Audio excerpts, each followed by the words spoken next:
శ్రీమాత్రే నమః శ్రీ మహాసరస్వత్యే నమః. శుక్లాంబరధరం విష్ణుం శశివర్ణం చతుర్భుజం ప్రసన్నవదనం ధ్యాయేత్ సర్వవిఘ్నోపశాంతయే. శ్రీమాత్రే నమః శ్రీ మహాసరస్వత్యే నమః. సోషల్ పోస్ట్ ఛానల్ ప్రేక్షకులకి నమస్కారం. శుభయోగం కార్యక్రమానికి స్వాగతం.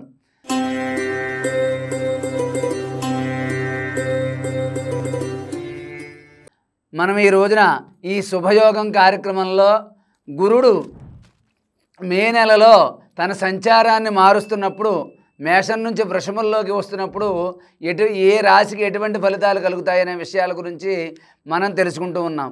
అదేవిధంగా మనం ఈ రోజున వృషభ రాశి వారికి ఎటువంటి ఫలితాలు కలుగుతాయి, ముఖ్యంగా నర్మదా నది పుష్కరాలు ప్రారంభమయ్యాయి కాబట్టి ప్రతి ఒక్కరూ కూడా స్నానం చేసినప్పుడు గంగే చిమునే చైవ గోదావరి సరస్వతి నర్మదే సింధు కావేరి జలేస్మిన్ సన్నిధం కురు, ఈ యొక్క శ్లోకాన్ని మనసులో తలుచుకుని స్నానం చేయండి.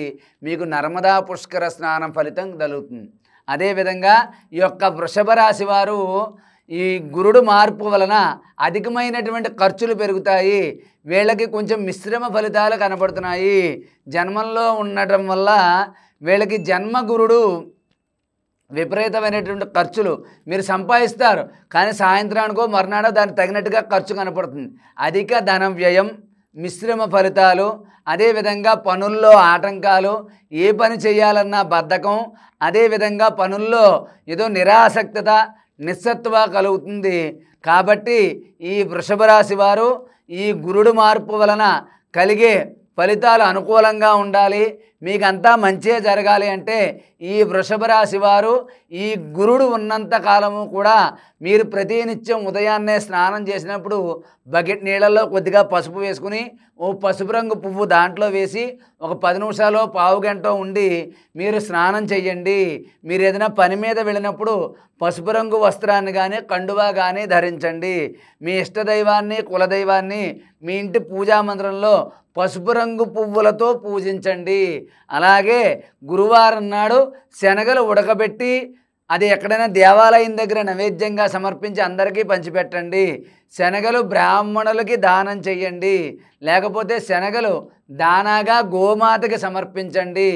గురు చరిత్ర, దత్త చరిత్ర ప్రతిరోజు 1 పేజీ అయినా ఉదయం కానీ సాయంత్రం కానీ మీ దేవుడి మందిరంలో కూర్చుని ఈ వృషభ రాశి వారు చదవండి. మీకు గురుడి యొక్క అనుగ్రహం సంపూర్ణంగా కలుగుతుంది. మీకు 60-70% కలిగే చెడు ఫలితాలు 30-40%తో సరిపోతాయి. కాబట్టి ఎంతో ప్రమాదం జరిగేది గురుడిని మనం అనుగ్రహంగా అంటే మనకు అనుకూలంగా మార్చుకోవడం వల్ల మనకంతా కూడా మంచే జరుగుతుంది.